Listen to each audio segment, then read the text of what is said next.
Quiero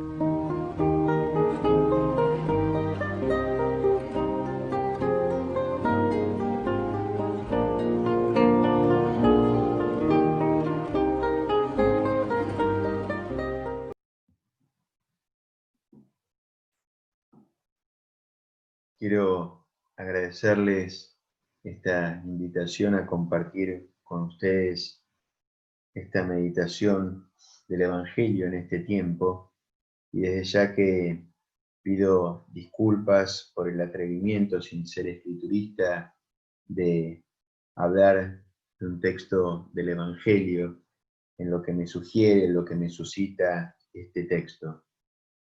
Lo hago desde la más profunda fraternidad sacerdotal que estuve viviendo a lo largo de todos estos años y sigo compartiendo ahora desde el ministerio ejercido en la UCA y viviendo en la parroquia Santa Rosa de Lima.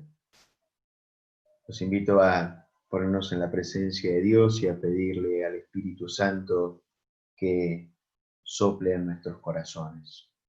En el nombre del Padre, y del Hijo, y del Espíritu Santo. Amén.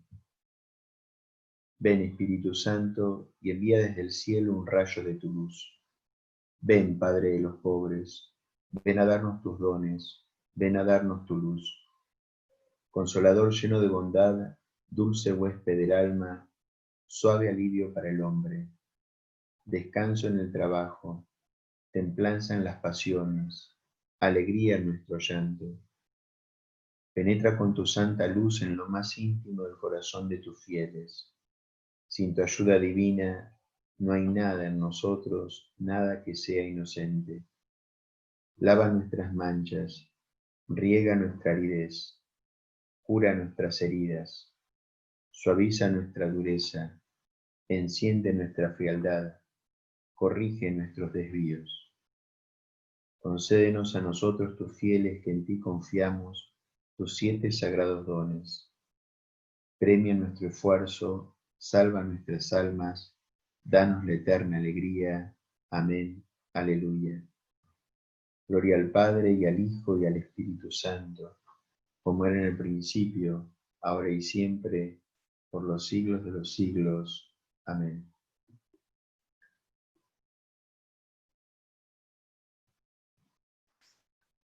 Como consigna, nos dijeron de comentar cómo estamos viviendo personalmente esta situación de pandemia, de aislamiento.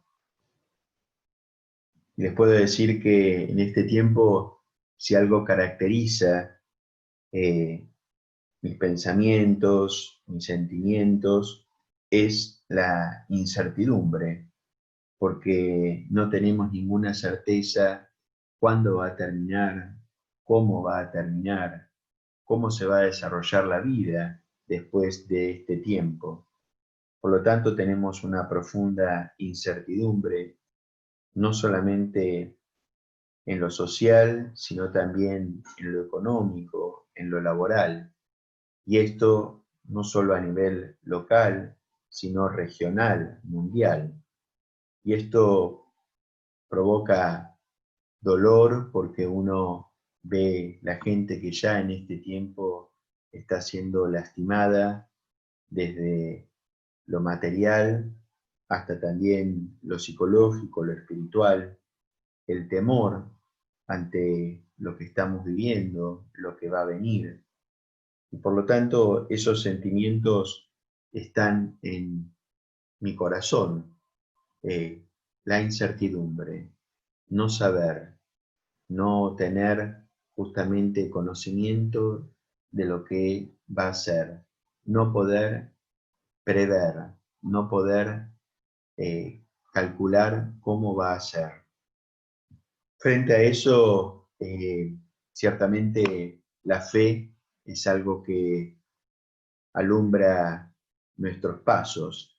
Y por eso, acordándome del texto que tomó el Papa Francisco en esa oración solemne en la plaza de San Pedro, la barca de los discípulos amenazada por la tormenta, y Jesús durmiendo en la popa, se me ocurrió también tomar otro texto que tiene que ver también con ese mar, también con la barca.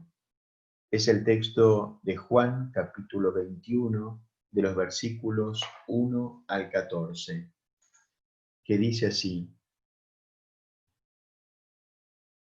Jesús se apareció otra vez a los discípulos a orillas del mar de Tiberíades. Sucedió así: estaban juntos Simón Pedro, Tomás llamado el mellizo, Natanael el de Caná de Galilea, los hijos de Zebedeo y otros 2 discípulos. Simón Pedro les dijo: voy a pescar.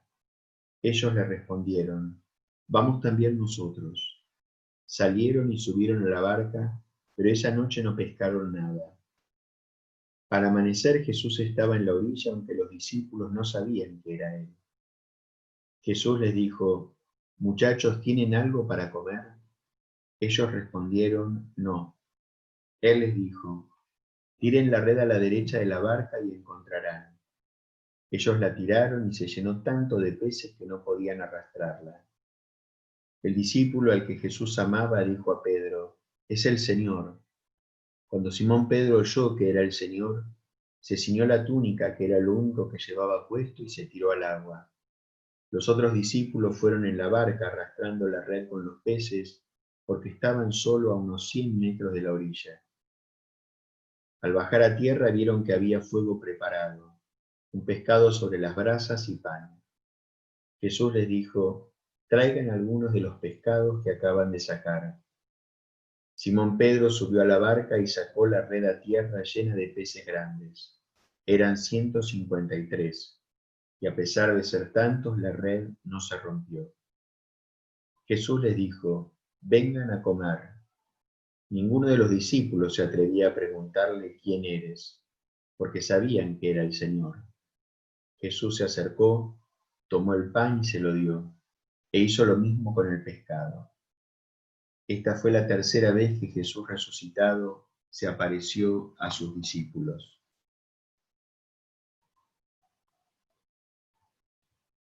Después de la pasión y muerte del Señor, los discípulos vuelven a Galilea y allí en el mar de Tiberíades quieren volver a la normalidad que tenían antes. Algunos con el oficio de pescador, otros porque eran amigos de estos, porque estaban cerca, porque habían compartido el discipulado junto a Jesús, también se les habían acercado. Simón Pedro y otros discípulos. Pero además del grupo de los 12, que algunos son mencionados, el Evangelio dice que además de Pedro, Tomás, Natanael, los hijos de Zebedeo, había otros 2 discípulos. Me gusta ubicarme allí, como uno de esos discípulos que están junto a Simón Pedro y a los demás, uno de estos discípulos. Ante la iniciativa de Pedro, que quiere desplegar su oficio, que conoce muy bien ese lago, los otros también van con él. Pero no pescaron nada, experimentan el fracaso, experimentan la vulnerabilidad, que en lo que depende de ellos hicieron todo, pero no han obtenido el resultado esperado. Y por eso permanecían en la barca y en el lago, haciendo esfuerzos. Dice el Evangelio que al amanecer Jesús estaba en la orilla. Al amanecer nos habla de algo nuevo, de la novedad, la luz que va disipando la oscuridad. El amanecer es el tiempo del canto de los pájaros que rompe el silencio nocturno. El amanecer es cuando todo vuelve a vivir, cuando el hombre se levanta y recupera justamente la certeza de poder ver, puede disipar sus temores. Es una presencia, la de Jesús en la orilla, que no es reconocida, es ignota. Esta presencia de Jesús resucitado es en la misma orilla de la que habían salido los discípulos. Es quizás de otro lado del lago que Jesús se les aparece para que vayan a cruzar, para que cambien de un lado al otro del lago. Por eso Jesús les habla y provoca una respuesta que manifiesta su fracaso, su vulnerabilidad. Ellos no han pescado, no tienen algo para comer, han fracasado. Jesús les ordena, tiren la red. Y en ese punto ellos tienen un fruto abundante. Obtienen de parte de Jesús este don, como también lo hemos escuchado en el Evangelio de Lucas, en el capítulo 5, la pesca abundante. Y cuando descubren justamente que había tantos peces que no podían arrastrar la red, el discípulo al que Jesús amaba le dijo a Pedro, es el Señor, es el Señor. Este discípulo reconoce la presencia y la anuncia. Este discípulo se da cuenta quién es el que está allí a la orilla del lago, el que les ha hablado, el que les ha preguntado, el que les ha ordenado. Quisiera detenerme en esta presencia reconocida por el discípulo amado del Señor, aquel que estuvo al pie de la cruz, aquel que apoyó su cabeza en el pecho de Jesús en la última cena. Este discípulo reconoce la presencia del Señor. El Papa, hablándole a los sacerdotes de Roma en esta Pascua, les dijo, si una presencia invisible, silenciosa y expansiva nos cuestionó y trastornó, dejemos que sea otra presencia, discreta, respetuosa y no invasiva, la que nos vuelva a llamar y nos enseñe a no tener miedo de enfrentar la realidad. Si una presencia intangible fue capaz de alterar y revertir las prioridades y las aparentes e inamovibles agendas globales que tanto asfixian y devastan a nuestras comunidades y a nuestra hermana tierra, no tengamos miedo de que sea la presencia del resucitado la que nos trace el camino, abra horizontes y nos dé el coraje para vivir este momento histórico y singular. Un puñado de hombres temerosos fue capaz de iniciar una corriente nueva. Anuncio vivo del Dios con nosotros. No teman. La fuerza del testimonio de los santos está en vivir las bienaventuranzas y el protocolo del juicio final. Hasta aquí la cita del Papa. Reconocer esta presencia discreta, respetuosa, no invasiva, la que nos vuelve a llamar y nos enseña a no tener miedo, a enfrentar la realidad. ¿Cómo reconocer esa presencia? ¿Cómo podemos vivir de la fe? En primer lugar, sin el encuentro con nosotros mismos en la verdad es imposible. El propio conocimiento es indispensable para este descubrimiento del Señor. Aceptar lo que nosotros somos, lo que yo soy. Asumir mi condición, ejercitarnos en la acogida de nuestras capacidades. Para reconocer al Señor tenemos que habitar nuestra casa, ser corazón. Allí es donde se vertebran nuestros pensamientos, nuestros afanes, nuestros sentires. Es el lugar donde se entraman todos los niveles, se tejen todos los hilos. Por eso no perdemos tiempo cuando prestamos atención a nuestro interior, a nuestro corazón y también a nuestro cuerpo. ¿Cómo recibiríamos al Señor sin contar con Él? ¿Cómo podríamos vivir sin sentimientos, sin afectos? ¿Cómo podríamos reconocerlo, orar sin capacidad de asombro, de gratuidad, de ternura, de dolor, de alegría, de compasión? Todas las posibilidades para reconocerlo al Señor están en cada uno de nosotros y también entre nosotros, pero dependerá con la honradez con que nosotros asumimos nuestra condición, con la veracidad con la que miramos nuestro corazón. Por eso, andar en verdad, ser humildes, es el piso desde el cual nosotros podemos reconocer el paso del Señor.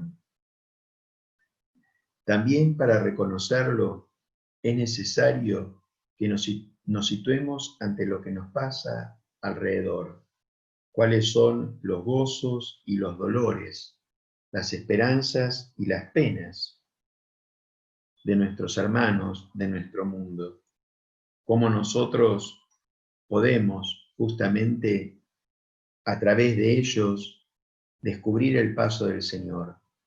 Del modo que nos ubiquemos dependerá la vitalidad o la palidez de nuestro encuentro con el Señor, de nuestra oración, de nuestra vida, de la fecundidad de nuestro ministerio.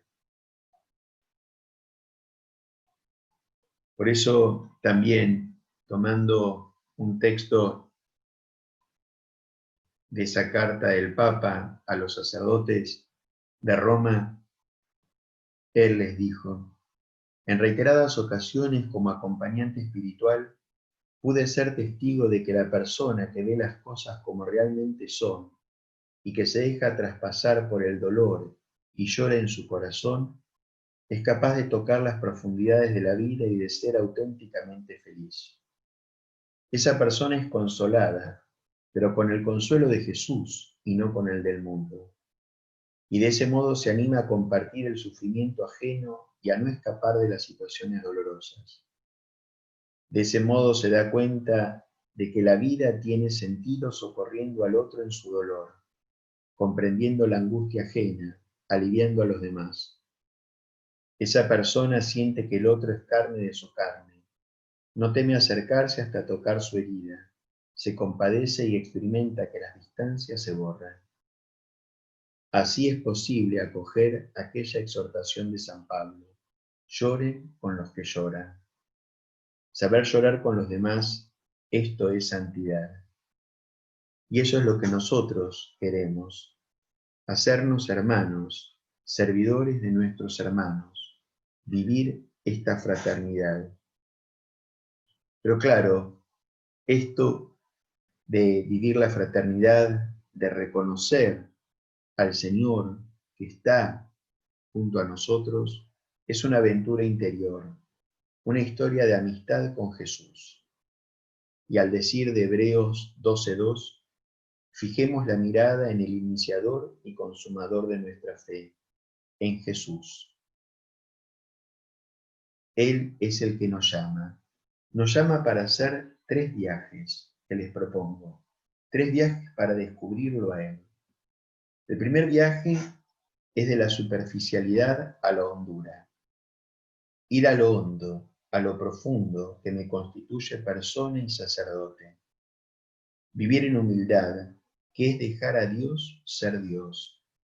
Él, del cual dependo, porque comprendo que las apariencias fundamentales que pasé, perdón, Él es del cual dependo, porque comprendo que las experiencias fundamentales que pasé no dependieron de mí en primer lugar, sino de Él.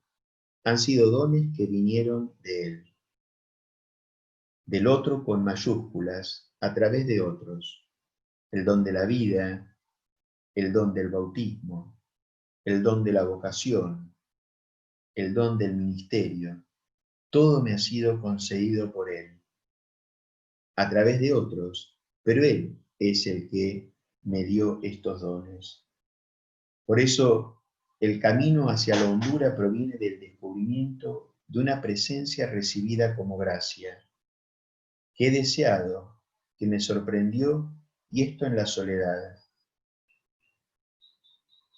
Si nos quedamos con una interioridad estrecha y pobre, no daremos frutos abundantes.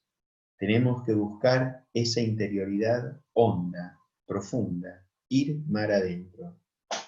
Esto se da justamente en esa soledad que es amada, buscada, alimentada, que deja brotar preguntas y mediaciones. Todos los días necesitamos un buen rato de soledad para ir hacia nuestro mundo interior, para ir a buscarlo a Él, para reconocerlo, dejar la superficialidad e ir a la hondura. La comunidad debe formarnos en el silencio y la interioridad, tanto en el encuentro, en el compromiso, en la solidaridad, en las celebraciones. Este espacio de silencio, este espacio de escucha. Se hace este viaje con la mística de los ojos abiertos, de los oídos abiertos, del tacto.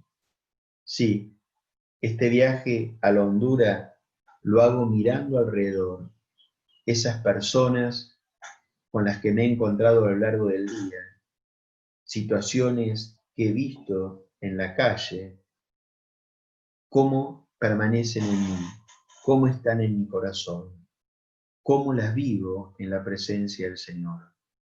Los oídos abiertos, palabras que he escuchado, palabras que me han dirigido o palabras que oí al estar en la calle, en la iglesia, en el hospital. Y el tacto, cómo he tocado, cómo me he acercado al prójimo, qué he percibido.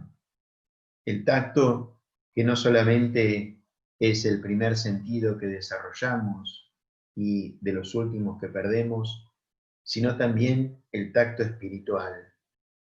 Cómo he entrado en el corazón de los demás, cómo entro en mi propio corazón, con los pies descalzos, sintiendo cómo es mi tacto. Además del primer viaje de la superficialidad a la hondura, un segundo viaje es el que nos lleva de la pasividad a la creatividad. Es el viaje de la libertad creativa, atravesando el paisaje de la soledad y el silencio.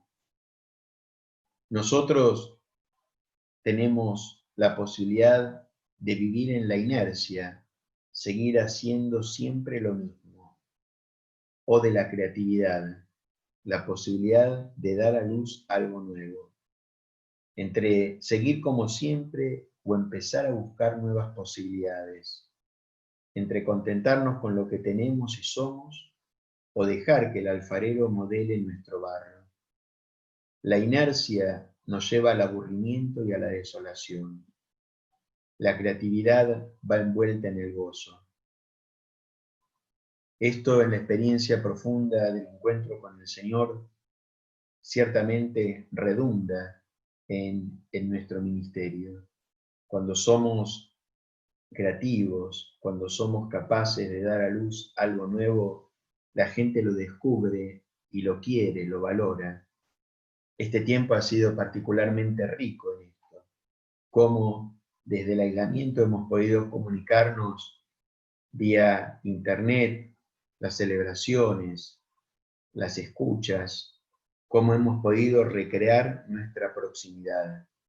Y eso nos hace bien. La creatividad es como encontrar siempre de nuevo el tesoro escondido, la perla preciosa. Es encontrar eso que me hace decirle a los demás, miren lo que he encontrado, miren lo que he descubierto.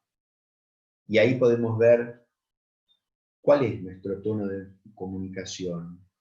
¿Es aburrido, manejado por la inercia, por repetir siempre lo mismo? ¿Desde dónde predicamos cada domingo? ¿Desde lo que ya hemos reflexionado o desde una nueva situación y algo nuevo? ¿Cuáles son los rasgos de nuestro entusiasmo. ¿Contagio? ¿Abro nuevas posibilidades? Es asumir en este viaje la libertad que es optar, elegir para ser uno mismo, y no una copia o el de hace 5 años. Y por lo tanto renunciar a cualquier esclavitud o apego que no me deja ser libre, que no me deja ir hacia arriba y adelante. La libertad tiene que ver con grandes deseos, con espíritus abiertos y lúcidos, no con personas apocadas, ensimismadas. Aprender a dar en cada época en que lo queremos todo. Sí, aprender a dar, aprender a recibir junto con los otros. Esos son los nombres de la libertad. Alejarnos del afán de dominio, de la no posesión, para descubrir el señorío interior. Es lo que llevó a San Juan de la Cruz a cantar: míos son los cielos y mía es la tierra. Cristo es mío y todo para mí. Es recibir ese don. Y este es el segundo viaje, pasar de la pasividad a la creatividad. El tercer viaje es del individualismo a la comunión. Teresa de Jesús dice que nadie piense haber entrado en la oración si antes no se ha esforzado por entrar honradamente en diálogo con el hermano. Para entrar en el reconocimiento del Señor, para poder dialogar con Él, tengo como paso obligado reconocer al hermano, al otro, hacerme prójimo, cercano, aprender a escuchar. Para aprenderlo, a reconocerlo al Señor, hay que aprender a tratar con el hermano amistosamente en la verdad. Amarla, amarlo, amarlos. Hacer de nuestro ministerio pastoral, como dice San Gregorio Magno, un oficio de amor. Vivir el amor, vivir la verdad del amor en las relaciones con nuestras comunidades, en las relaciones con nuestros hermanos presbíteros, con los que nos toca compartir la vida. Allí donde hay amor, allí ciertamente hay provecho. Y entonces, justamente es lo contrario a vivir en el provecho, en el interés propio, en la búsqueda de ganancias.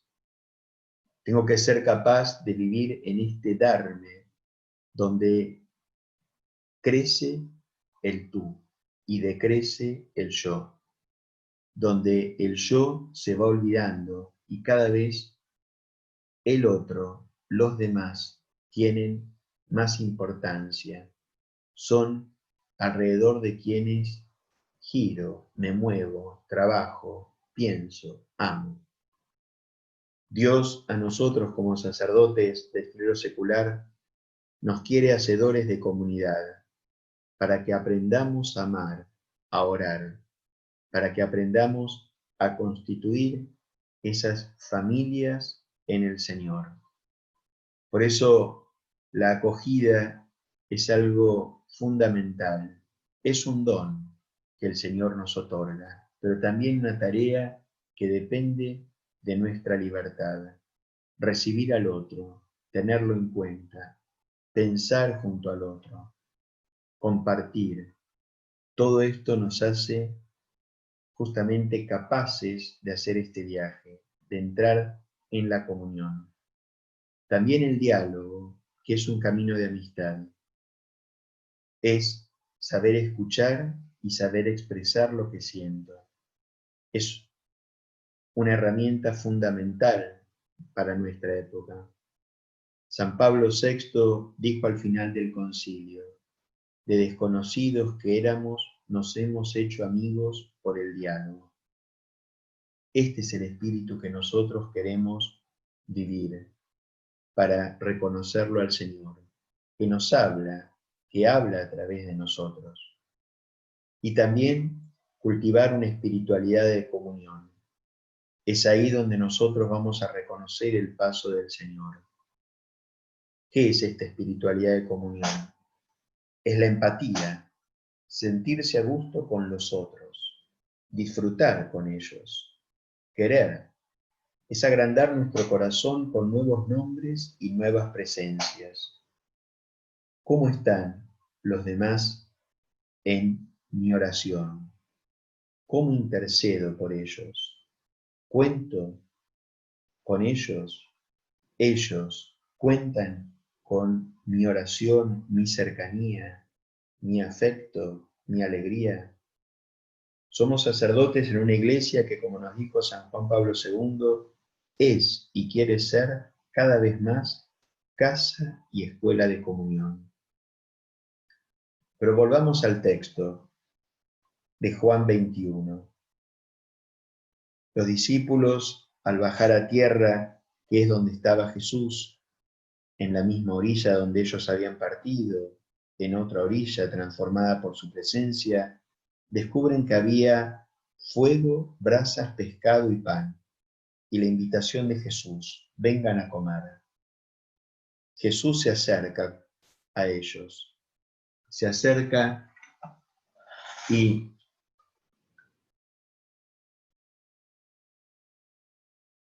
les dice, Jesús se acerca a ellos, tomó el pan y se lo dio, e hizo lo mismo con el pescado. Este gesto de Jesús está descrito con la solemnidad propia del lenguaje eucarístico. La referencia a la multiplicación de los panes es inevitable, nos dice el padre Leborati en la nota a este texto. Aunque no hay indicios de que el narrador haya querido hablar de una celebración eucarística, el relato debía suscitar la asociación con el pan de la Eucaristía. El Señor resucitado sigue dando a sus discípulos el alimento de pan de vida. Y por lo tanto, nosotros que tenemos la dicha, el don de poder celebrar la Eucaristía, de poder encontrarnos con Jesús, escuchamos la invitación de Él: vengan a comer. Es el Señor el que nos invita. Y por eso, 4 actitudes fundamentales me parece que tenemos que tener en la Eucaristía. Cuando nos preparamos para celebrar, cuando estamos celebrando, después de celebrar. Mirar al que nos mira. Esto vemos cómo Jesús siempre mira. Miraba a estos discípulos que no habían pescado, que estaban con profunda desazón. Nos mira a nosotros que estamos atravesando este tiempo. Jesús mira, mira discretamente. También lo vemos en Marcos 12:41 y siguientes. Mira a la viuda que ofrece 2 monedas y da más que todos.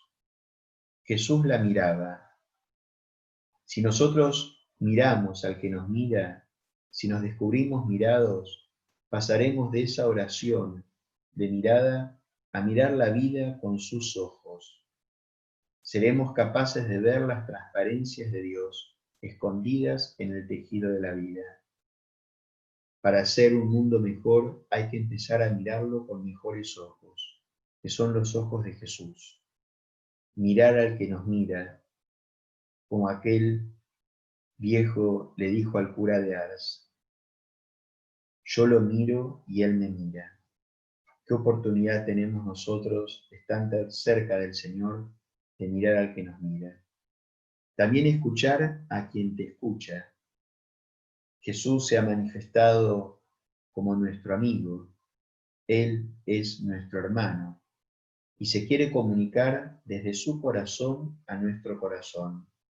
Y Jesús escucha, siempre escucha. También nos escucha a nosotros en este tiempo, como escuchó en medio de la multitud a ese mendigo ciego Bartimeo, que estaba al borde del camino, según nos cuenta Marcos 10:46 y siguientes, que le gritaba: ten piedad de mí, hijo de David. Jesús escucha, y esa escucha honda de Jesús y su palabra es la que nos va a dejar a los dos afectados. Escuchar al Señor, escucharlo día a día, escucharlo siempre. La tercera actitud me parece fundamental, ofrecernos a quien se te entrega.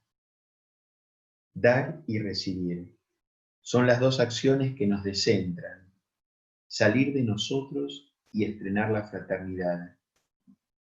En Marcos capítulo 6, versículos 33 y siguientes, vemos a ese niño que con toda ingenuidad entre la multitud le dice a Jesús que tiene 5 panes y 2 peces para dar de comer. ¿Qué es eso? Nada. Pero este niño, con esa ingenuidad, se pone en manos del Señor, los da. Darse y ponerse a la mesa como el que sirve. Darnos del todo, para que como en casa propia Jesús pueda actuar para el bien de todos. Y a la vez, en la medida en que nosotros nos ofrecemos, el Señor cada vez se entrega más. Como nos dijo a nosotros cuando entramos al seminario aquel 19 de marzo del año 1984, Monseñor Canale, Dios nunca se deja ganar en generosidad. Y esto lo he comprobado en mi vida. La cuarta actitud, acompañar a quien nunca te abandona. Si nosotros estamos abiertos a detectar una presencia escondida pero real, podremos decir aún en medio de este tiempo de incertidumbres con Juan de la Cruz, que bien selló la fuente que emana y corre aunque es de noche.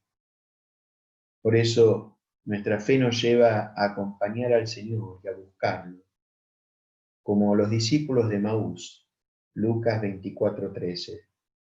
Nosotros en cada atardecer de nuestra vida podemos decir, quédate con nosotros y hacerle compañía.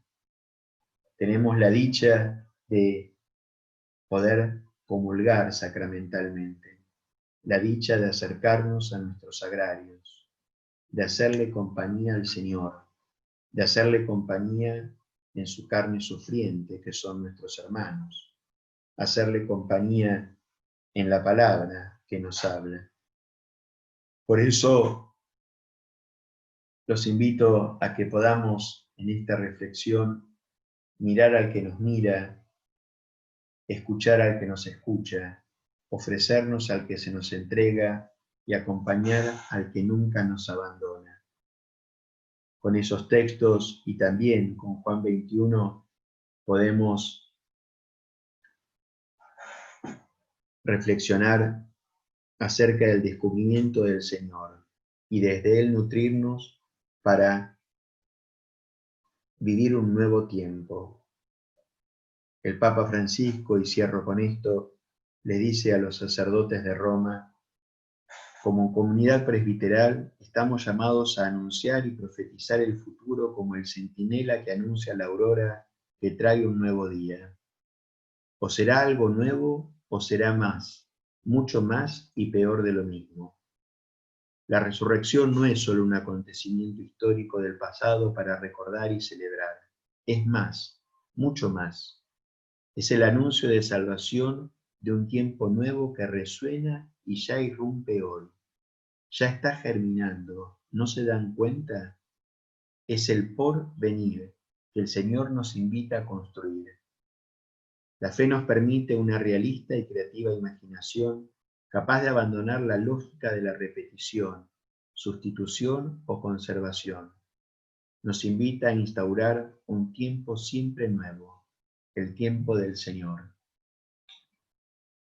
Pidamos esta gracia a nuestra Madre, la Virgen, aquella que es nuestra fecunda compañía, aquella que siempre nos lleva entre sus manos juntas con nuestros nombres.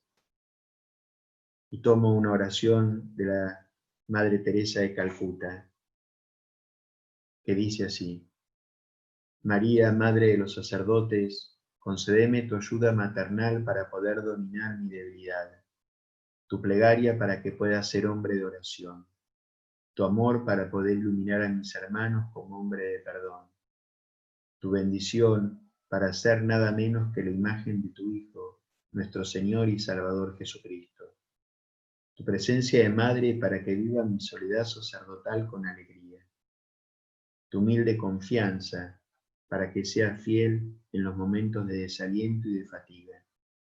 En tus manos, Madre, coloco mi fe y mi vida. Guarda en tu amor la pureza de mi corazón para Jesús. En el nombre del Padre, y del Hijo, y del Espíritu Santo. Amén.